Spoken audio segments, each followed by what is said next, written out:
आज हमारे बीच झांसी सदर विधायक जो झांसी की जनता के लोकप्रिय विधायक हैं और हमारे साथ एक और शख्स जुड़े हुए हैं जो मां नर्मदा की भूमि से वास्ता रखते हैं, अशोक रोहाणी जी। इन्हें भारी जन समर्थन चुनाव के दौरान अपने समय में मिला है। आज भांडर विधानसभा पे जो उपचुनाव होने हैं और इस उपचुनाव की दृष्टि से अगर देखा जाए तो एक चुनाव नहीं, एक राजनीतिक दृष्टि से अपना एक अलग महत्व रखता है। आज हम अपने मेहमानों से इसी उपचुनाव को लेकर कुछ चर्चा करेंगे, कुछ बात करेंगे। सर, सबसे पहले आपसे मेरा ये सवाल कि जिस प्रकार कांग्रेस प्रत्याशी फूल सिंह बरैया ने वीरांगना लक्ष्मीबाई को लेकर जो अशोभनीय एवं निंदनीय शब्द कहे हैं, क्या झांसी की जनता इन्हें माफ़ करेगी? नहीं, इनको तो देश की जनता माफ़ करने वाली नहीं है। हम उन्हीं को ढूंढते हुए आज उन्नाव बालाजी और भांडेर विधानसभा में आए हैं। हम उन्हें स्मरण कराने आए हैं कि रानी झांसी के बारे में जब उन्होंने झांसी में अपशब्दों का प्रयोग किया था तो वहाँ पर उनकी कितनी जूतों से पिटाई हुई थी। हम उन्हें याद कराने आए हैं कि उन पर झांसी की अदालत में इसी को लेकर के मुकदमा चल रहा है और मेरा घोषित है। मेरा उनसे एक इंटरव्यू के दौरान इस शब्द पर चर्चा हुई थी तो उन्होंने कहा कि मेरे ऊपर जो झांसी में केस लगा हो तो पूर्णतः समाप्त हो गया है। ये क्या वो सच बोल रहे हैं कि नहीं? तो पिटे थे झांसी में कि नहीं? जो का है झांसी में जूतों से पिटे थे हैं।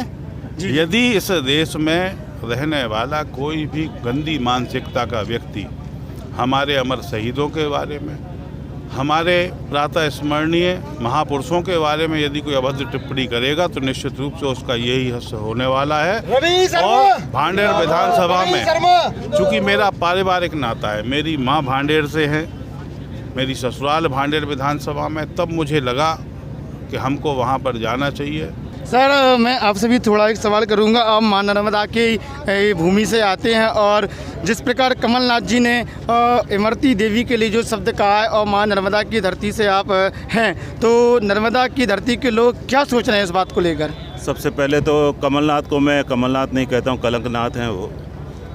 सत्ता हाथ से जाने के बाद उनका मानसिक संतुलन बिगड़ गया है और आएँ बाएँ बक रहे हैं। मां नर्मदा कि इस धरती पर हमारे जबलपुर में इसकी बहुत घोर निंदा की गई और बहुत प्रतिक्रिया गलत गई उसकी।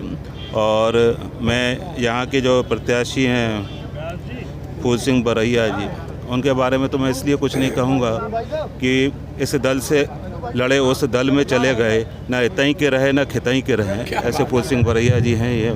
इसके बारे में उनकी चर्चा करना व्यर्थ है।